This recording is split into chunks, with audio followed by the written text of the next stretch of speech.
Et salut à tous, aujourd'hui on est regardé à bord du Rivian, voilà ce gros 4x4 électrique, on dit souvent que c'est le Tesla des 4x4 qui n'est disponible qu'en Amérique du Nord et qu'on a pu tester là durant quelques jours autour de San Francisco.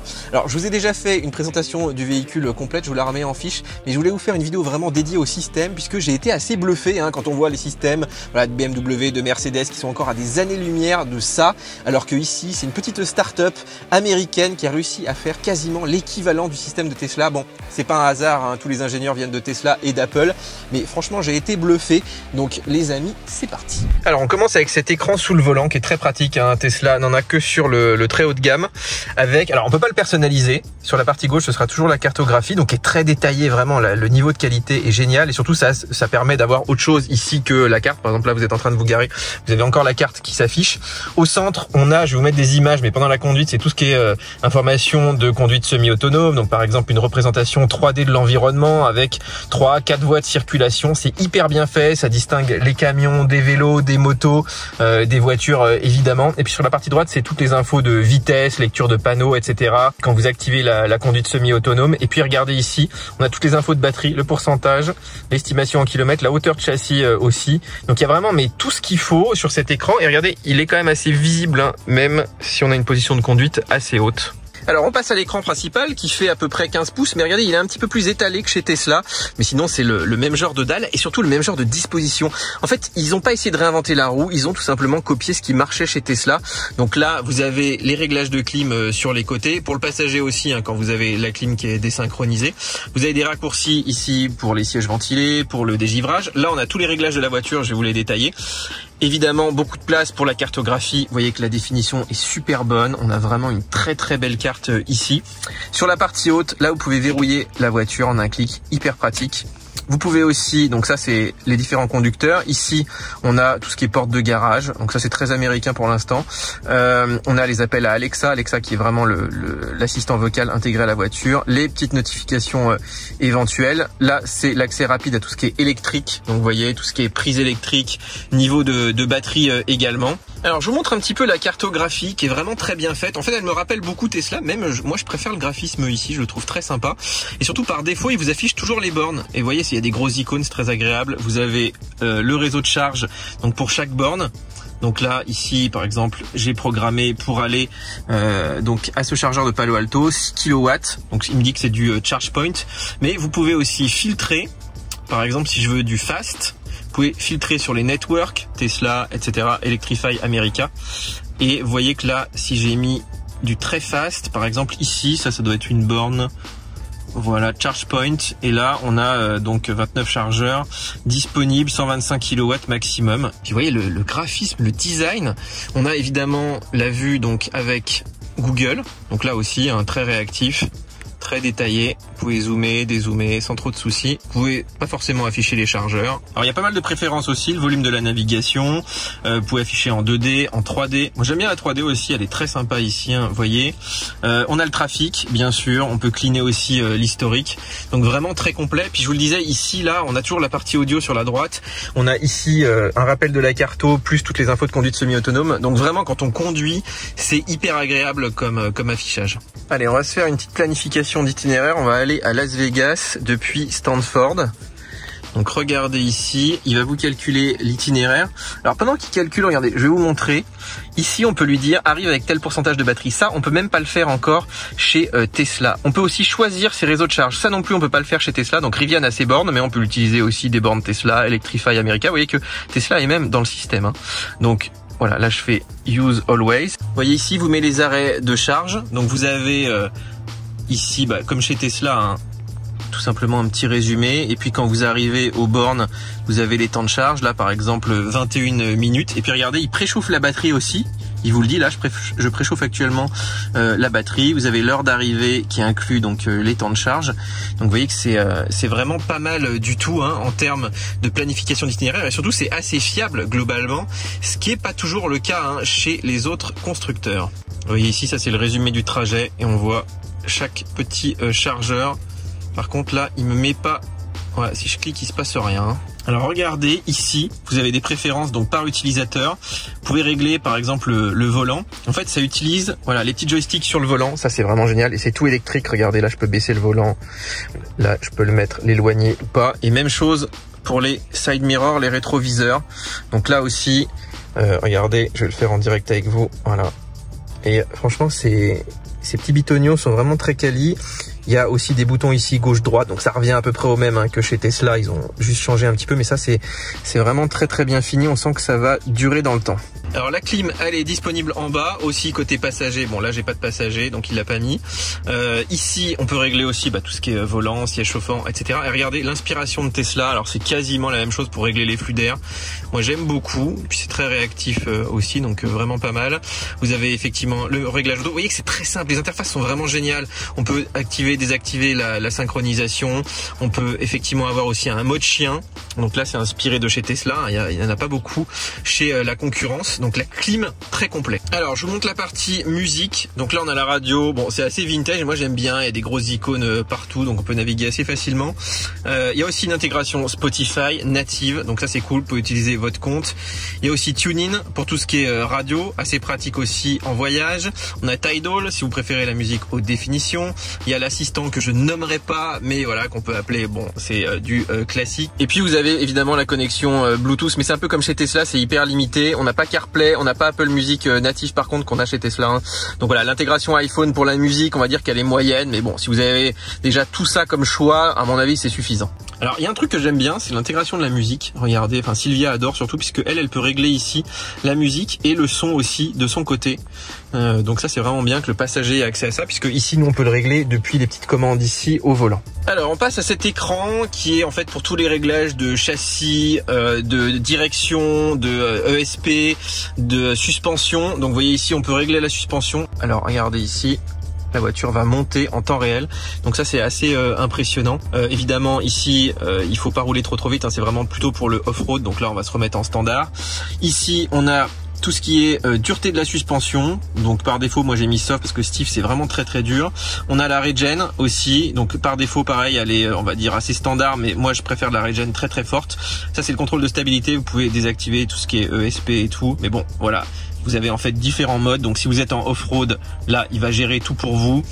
All purpose, vous posez pas de questions. Sport, il va vous raffermir le châssis, la direction, et il va vous baisser aussi la voiture. Donc ça c'est très pratique en 2-2, vous voyez, vous appuyez là et vous choisissez votre mode et c'est adapté. Petite note intéressante, regardez, c'est la bonne voiture, la bonne couleur avec le petit clin d'œil à San Francisco. Alors après vous avez ici tout ce qui est ouvrant, donc vous pouvez ouvrir voilà le frunk, le coffre arrière, le port de charge, vous pouvez fermer la voiture, ça c'est tout ce qui est rétroviseur, ajustement du volant, vous pouvez bloquer aussi les fenêtres passagers, vous avez un mode lavage donc qui désactive un certain nombre de capteurs, vous voyez que c'est vraiment accessible très rapidement. Vous avez aussi tout ce qui est réglage, voilà de lumière à l'intérieur, les écrans aussi, vous pouvez bloquer l'écran de derrière. Alors la partie batterie, électricité, donc vous voyez ici, ça c'est les kilomètres qui me restent. Vous avez aussi le résumé de la dernière session de charge, donc voilà on a mis 76 kWh, là la cabine elle a utilisé 1 kWh, les accessoires etc, donc c'est plutôt pas mal. Là vous avez donc vous pouvez ouvrir le port de charge, vous avez la limite de charge, donc avec des pré-réglages ici, vous avez les prises activées ou pas, bon là on peut le désactiver, on n'a pas forcément utile, et puis l'ampérage que vous pouvez évidemment limiter. Vous avez aussi une programmation, donc voilà tous les jours vous pouvez programmer la charge, soit le week-end soit en semaine. Alors on a aussi le réglage de caméra, vous voyez ici, donc on a la Bird View, très pratique, voilà, on peut afficher ici soit de chaque côté comme ça, soit la totalité depuis le haut, et puis là on a la caméra avant-arrière qu'on peut faire basculer ici. Vous voyez comme ça là, avant-arrière, et vous voyez que la définition est vraiment très très bonne, en tout cas sur un bel engin comme ça on a vraiment besoin d'une caméra de bonne définition. Alors un autre réglage c'est le mode sentinelle, oui les amis ça existe même pas chez les Allemands, ici il y a un mode sentinelle, alors qui fait aussi office de caméra pour la route, de dashcam, donc vous pouvez enregistrer automatiquement les accidents, mais aussi ce qui se passe autour du véhicule, donc quand vous êtes à la maison ou pas, voilà, always on. Et puis il y a une alarme aussi sur la voiture, vous voyez ici avec le petit bonhomme, c'est rigolo. Donc ça c'est vraiment très pratique, surtout sur du premium, on n'a vraiment pas envie de se faire embêter. Alors ça c'est un mode que j'adore, c'est le mode camping, donc vous pouvez le mettre sur on ici, voilà.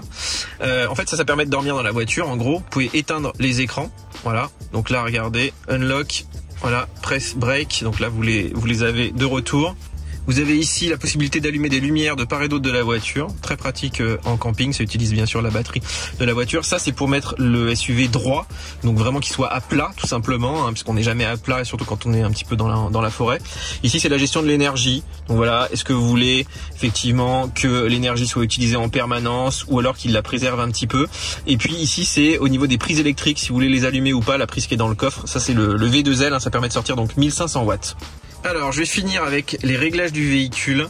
Donc on a du classique, un Bluetooth, Wi-Fi, il peut faire hotspot aussi, les portes de garage. Là la petite enceinte on peut aussi bloquer son accès si par exemple vous la mettez chez le garagiste pour pas qu'il vous la pique.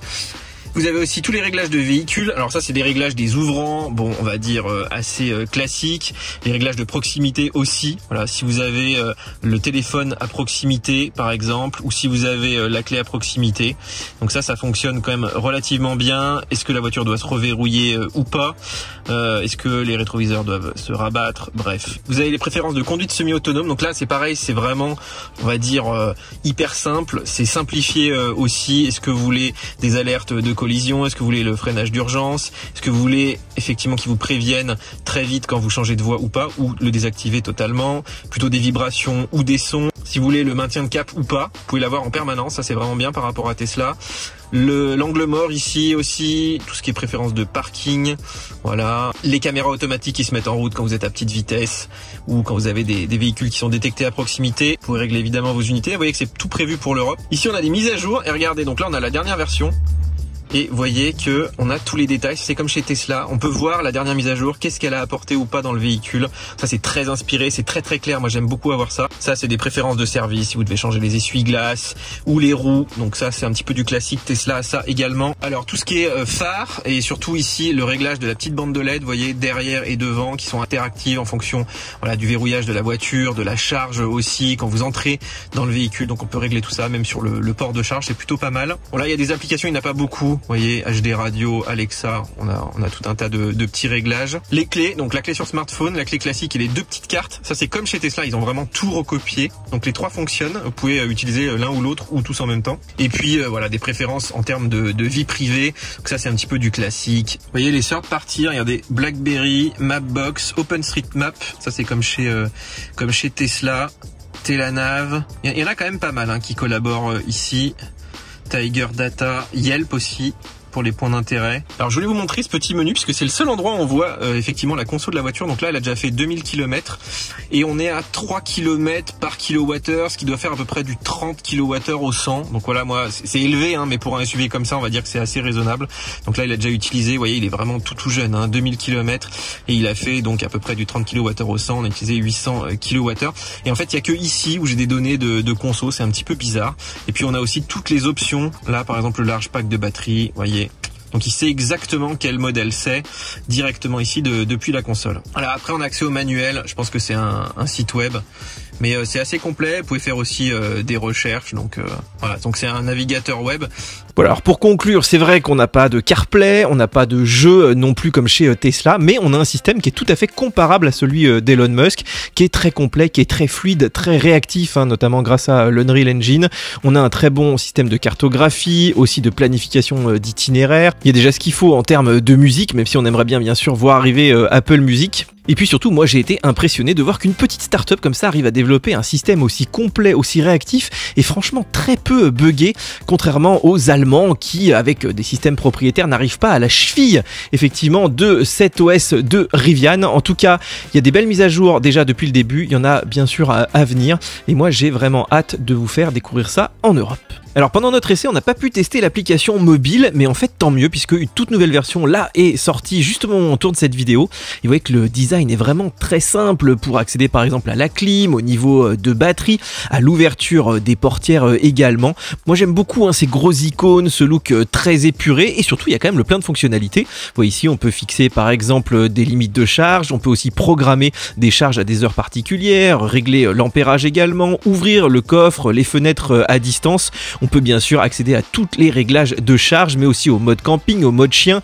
Bref, une application à la fois simple et complète, largement à la hauteur de ce que propose Tesla. Et voilà les amis pour ce test du système de Rivian que j'ai vraiment trouvé impressionnant, mais j'attends bien sûr vos commentaires. Est-ce que c'est au niveau de Tesla? Est-ce que vous avez hâte que ça arrive en Europe? En attendant, si vous avez aimé, on like, on s'abonne. Bien sûr, on prend un abonnement VIP. Vous êtes plusieurs milliers à le faire et ça nous aide beaucoup à organiser comme ça ces petits voyages, ces exclusivités aussi, être indépendant des marques. C'est très important pour tester les produits. Moi, je vous fais des gros bisous. On se retrouve très bientôt pour une nouvelle vidéo. Ciao, ciao.